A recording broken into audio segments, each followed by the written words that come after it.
originally chosen to start the Haitian Revolution. So we remember the Haitian Revolution, August the 22nd, August the 23rd, right? The original plan was to start on the 24th. The reason the 24th was chosen was because on the 25th, the entire government was meeting the next day. So the ambition from the beginning was to kill the entire government and take over the island. The only reason the revolution had to start earlier, the rebellion had to start earlier, was because on the 21st, somebody struck early.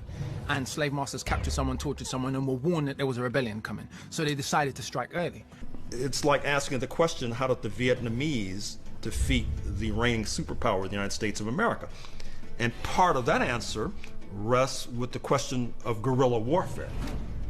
That is to say, trying to avoid, whenever necessary, face-to-face confrontations of one military brigade facing another military brigade, but harassing the invading forces, who after all oftentimes are not very familiar with the geography.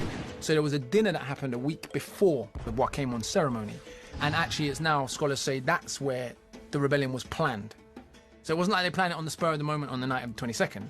The main leaders sat down and planned a week before, maybe months before that, had their dinner. The crazy part about it is that the Europeans knew that their privileged slaves were meeting for dinner, and they didn't think anything of it. They were so utterly convinced that black people were never going to do anything about their situation, could never overthrow them. They could never be defeated by a bunch of lazy, backwards niggers from Africa, that they got complacent. How to be able to create bamboo, knives, how to have blow darts. You know, all of these things they used against these forces because these forces could not fight a guerrilla-type warfare. So with the martial arts and the idea of the fighting, whether if we're talking about Brazil, capoeira, or the motions of if we go to a voodoo ceremony and you see how they work with spears in different ways, or we go to the Amazons and you see how it's applied, it's the philosophy, the genesis of it all is a form of worship where even if the slave master comes, it more looks like it's a celebration of parties and different things going on, so it's not intimidating.